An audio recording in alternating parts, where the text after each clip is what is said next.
Murder at midnight.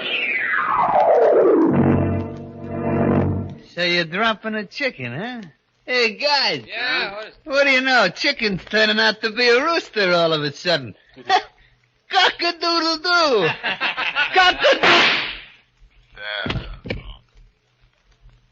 In case anybody here is interested, from here on in, the name is just plain Charlie Nix.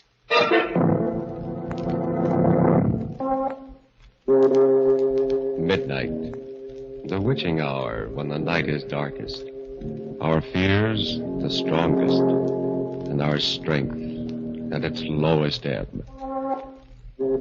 Midnight, when the graves gape open and death strikes. How? You'll learn the answer in just a minute in Trigger Man.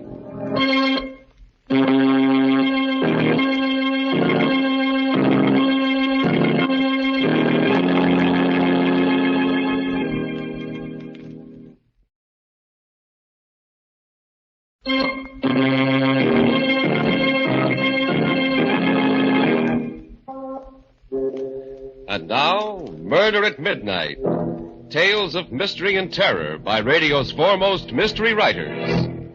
Our story, written by Max Ehrlich, is different from any of the other tales you have heard in this program. Its mystery is not that of the supernatural, but of the unknown quantities in the human soul.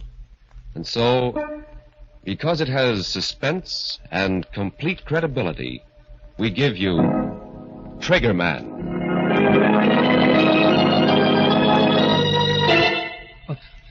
Was that the door? No. No, not yet. Not that it matters. You can't get very far with a slug in your guts. But I can sit here. And when I come through that door, I'll show him what Chicken Charlie Nix can do with a gun. Sure. Maybe it'll be for the last time. But what can I lose now?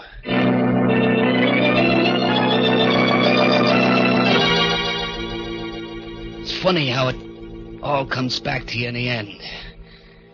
Just a year and a half ago that it all started. But I remember it like it was yesterday.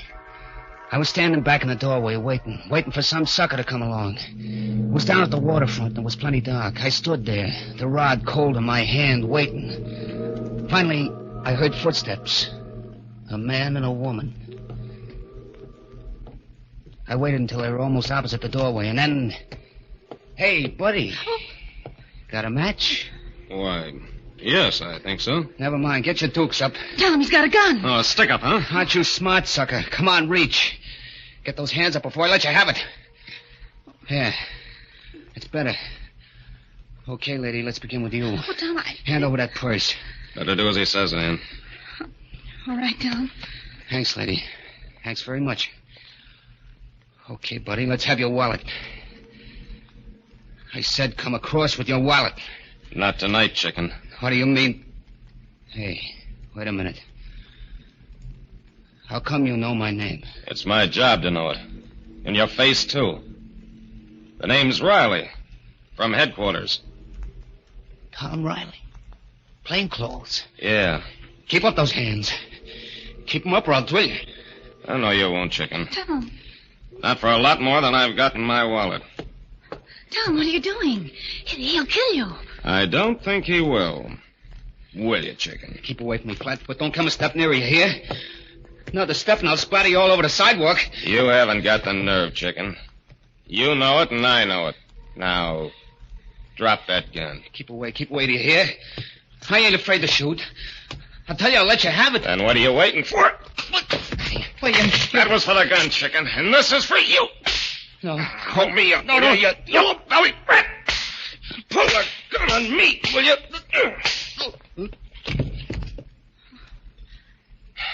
Oh, Tom. It's okay, Ann. It's all over. Well, you could have been killed. Walking straight into a hold-up man and knocking the gun out of his hand. Well, I knew he wouldn't shoot, Ann. You knew? But how? His name is Charlie Nix. Chicken Charlie. Well, Oh, he carries a gun, yeah, but he's not a gunman. Because he's never used it and he never will. Just plain chicken-hearted. Yellow. That's why they call him Chicken. Still, you took an awful chance, Tom. There's always the first time. Not for Chicken Charlie. Now then, you see if you can find a phone, honey, and call headquarters Okay. while I keep an eye on this yellow skunk here.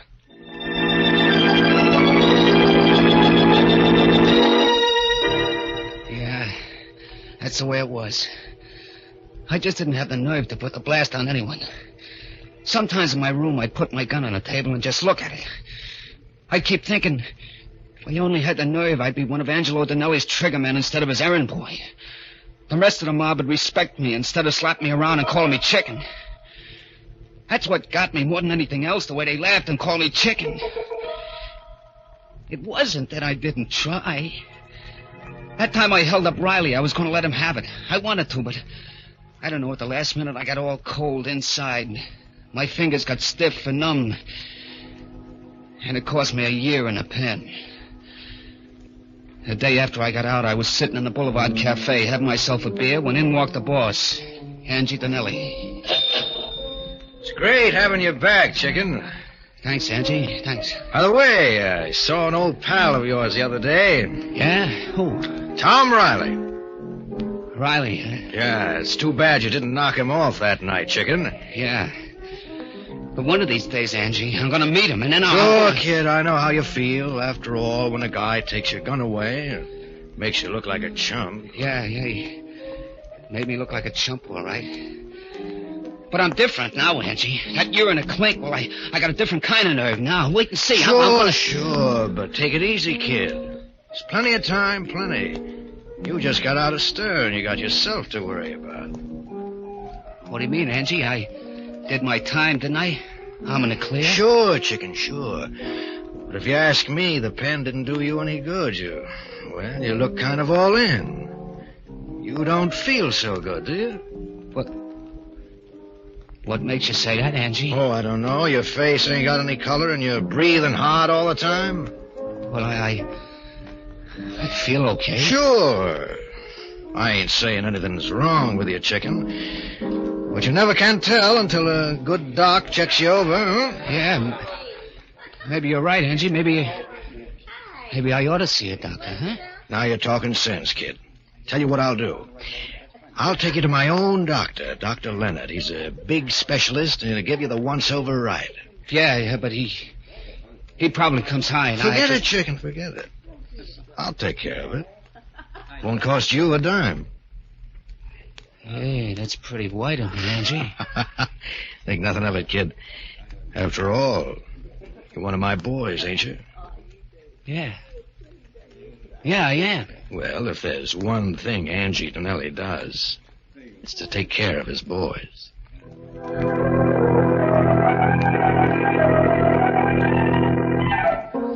A couple of days later, Angie Dinelli set up an appointment for me with this Dr. Leonard. I went to his office, and he gave me a real checkup from soup to nuts. And when he got through, I didn't like the look on his face. Sit down, Mr. Nix, and let's talk. Doc, what's the matter? Did you find something wrong? Care for a cigarette? Never mind the stalling, Doc. Give it to me straight. Is it good or bad? I'm sorry, but it's bad. You mean my chest? It isn't your chest. It's your heart. My heart? What about it? You've got a severe aneurysm there. A what? What's that mean? It means that you've got a serious weakness of the heart muscle wall. Yeah, but how serious? I'm sorry, Mr. Nix, but you haven't got more than 6 months to live. 6 months. Yeah, that's what he said. 6 months to live. For a while I didn't get it. You don't get things like that right away. And then 6 months, and he gave me 6 months to live. Someday I'll be just walking along and maybe sleeping, and then it'll come. It's tough, Chicken. Plenty tough. Yeah. Know how you feel. Nobody knows how I feel. Except maybe a guy in a death house. Yeah, that's what it's like.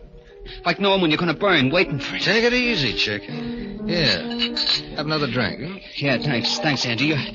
You're okay. Maybe the doc was wrong. There's always a chance. No, Angie. Check me twice just to make sure. There ain't a thing I can do, not a thing except wait for it. Just sit around and wait to croak. Listen, kid. You've got 6 months to live. Okay. You know what I'd do if I had 6 months to live? What? What would you do?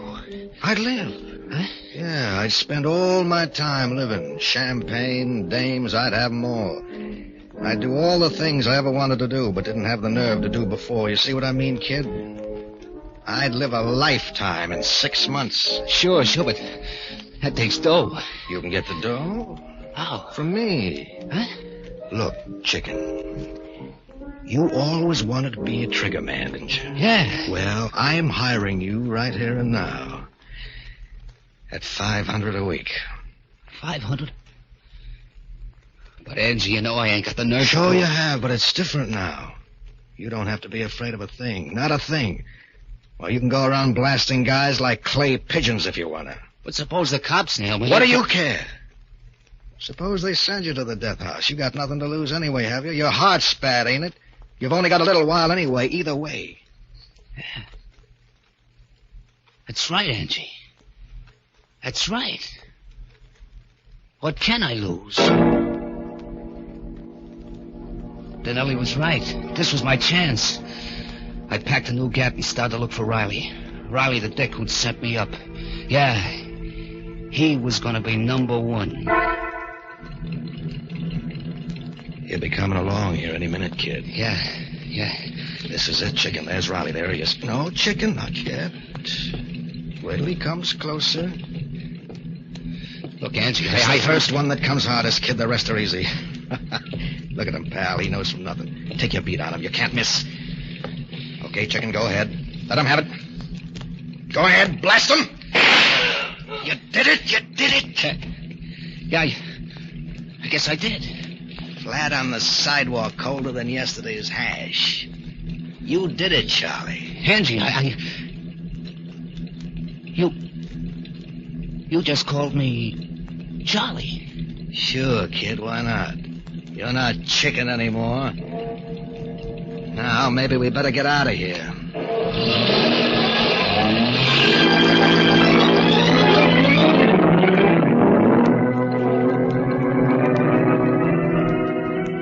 A car roars away up the street, leaving the body lying there in a pool of blood as the clock strikes 12 for Murder at Midnight.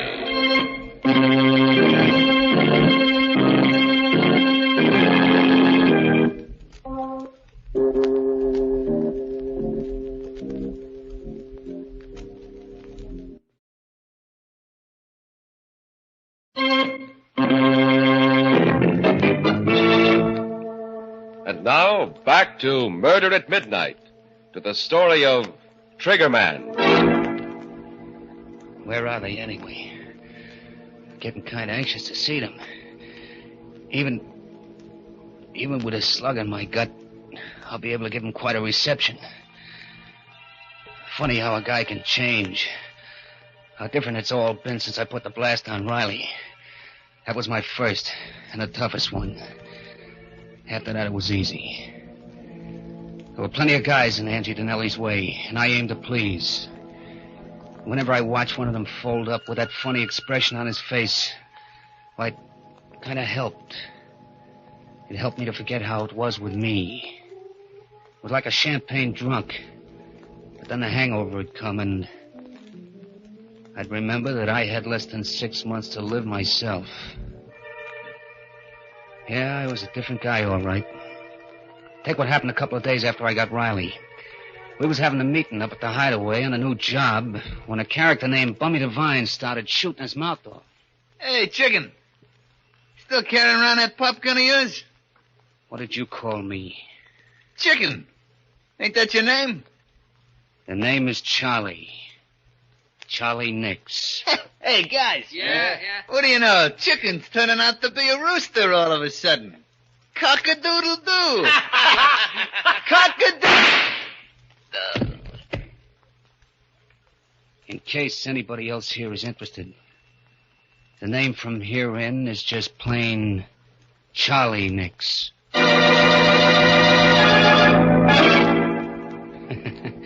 They didn't laugh after that. No one did again, ever.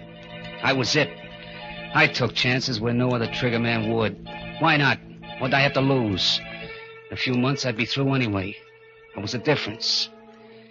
Meanwhile, I lived. I painted the town red, bought myself tailored suits, hit the clubs every night, the gambling joints. And the dames, why, I had to fight 'em off.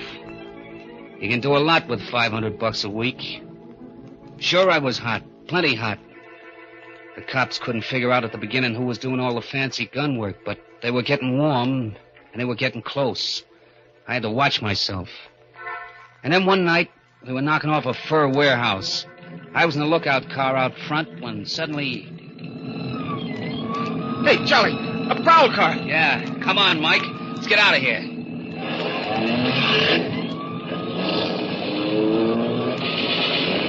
Hey, they're shooting at us. Tommy guns. Hang on, Charlie. Here they come right after us. Hold it steady, Mike. I'm going to try to nail a tire. Oh! Hey, Charlie. Charlie, what's the matter? I'm hit. Keep going, Mike. Got a ditch in my...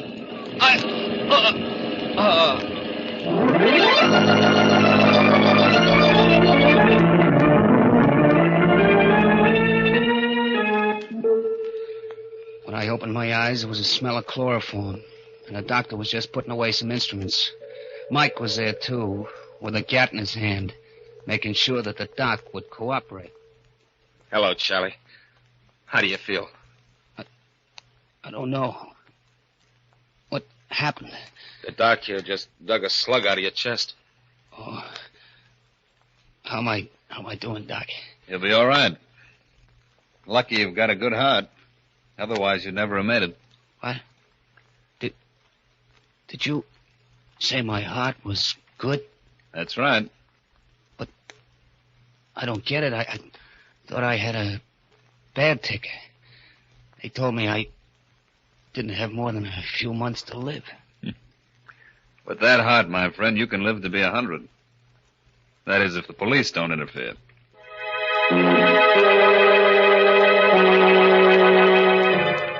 I spent 3 weeks laid up after that, in bed.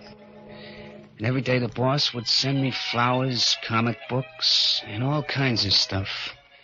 A real thoughtful guy, Angie. But I was thoughtful, too. There were some things I had to add up for myself. I had to find out whether I was living on borrowed time or not. As soon as I could walk, I made a beeline for Angie Donnelly's specialist, Doc Leonard. But I found out right away that Doc Leonard didn't live there anymore. A dentist was in the office instead. Then I looked up the superintendent. Yes, I'm in charge here. What can I do for you? If it's about It isn't. I'm looking for Dr. Leonard. Dr. Leonard? Oh, the one that was in the dentist's office before. That's right. You know where he went? No, he didn't leave any forwarding address. It's a funny thing about him. Yeah? Why? Why, he paid us a month's rent in advance and moved in, equipment and everything. But he only stayed 2 days. Moved out at night. No notice, nothing. Just came and went. I see. Never could figure it out. That's the way it was. Sorry I couldn't be of more help, mister. That's okay. You've told me enough. All I want to know. So that was it. I had the answer. I went home, took my old gun out of the drawer, slipped it into my shoulder holster. It felt good there. Just like old times. I was just putting on my hat and coat when the phone rang. Hello. Hello, Charlie. How do you feel? Fine, Angie, fine. Funny thing you calling up just now. Yeah, why? I was just thinking of you. Where are you now? I'm over at my apartment. Listen, kid, do you feel well enough to do a little job for me tonight? I feel fine. Well, that's swell. Drop over to my place right away. Okay, I'll be right over. And Angie. Yeah? Thanks for everything. The flowers and stuff. Forget it, kid. What's a pal for, anyway? Funny how a guy acts sometimes. I remember in the cab on the way over, I was like ice. Cold inside and out. I should have been excited, but I wasn't.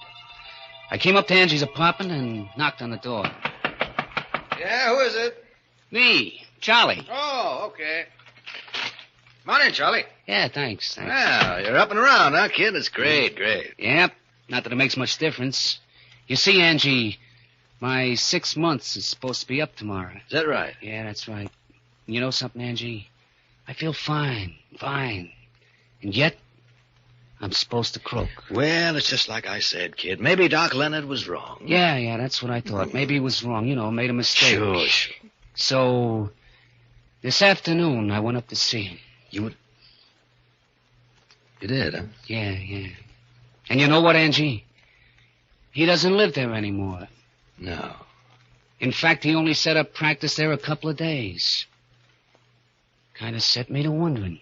Uh-huh. Wondering, what? Whether this Doc Leonard wasn't a doctor after all, but just a phony. I don't get it. Why should he be? Suppose you tell me, Angie. I don't know what you mean. Oh? And suppose I tell you, Angie. This Doc Leonard was your boy. Between you framed me with this bad heart gag. You needed a gunster who could take chances, and I was your pigeon. Wait a minute, Charlie. It was easy, wasn't it, Danelli? Talking a chump like me into it. When I thought I only had 6 months to go. You knew I wouldn't be afraid anymore. Sure. What could I lose? And so you got me to do your dirty work for you while you were somewhere else with an airtight alibi. And when the heat was turned on, you knew it'd be on me. You're wrong, kid. You see, you were supposed to live 6 months. And that's all you're going to live. Don't do any reaching, Angie. Don't!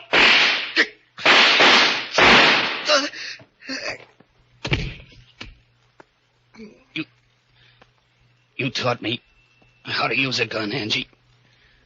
You should have just let me stay Chicken Charlie Nix. Yeah, he got me in the belly with his first one. But I got him before he could repeat. There he is, lying on his own rug, soaking in his blood. As for me, well, there ain't much I can do but wait. Somebody must have heard the shots, called the cops. Funny how I feel now, how different it is. When you think of it, if I'd stayed Chicken Charlie, I wouldn't be here now with a slug in my guts. Like the doc said, I could have lived to be maybe 100. Well, if it ain't old Chicken Charlie. Hello, copper. What did you call me? Why, we've been looking all over for you, Chicken, but it looks like somebody saved the state some dough. Not yet. I've still got enough stuff to... Stay where you are. Don't come any closer, do you hear? No? Why not, Chicken? Because I'm a killer, that's why. Because I got nothing to live for anyway. And keep away from me, do you hear? Keep away or... Oh, what? Give me that rod. Oh, stop, you can't. Sure I can, punk. Once a chicken, always a chicken.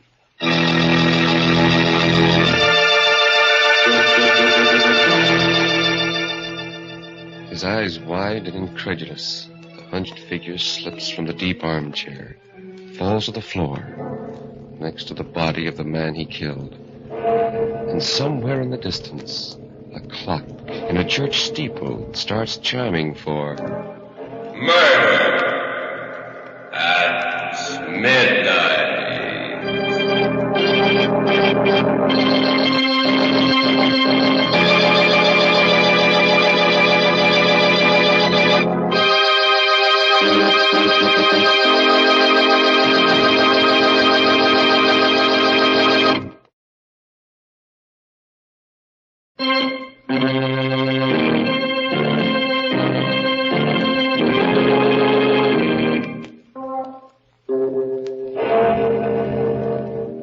remember to be with us again when death is our unseen guest. And the clocks strike 12 for Murder at Midnight.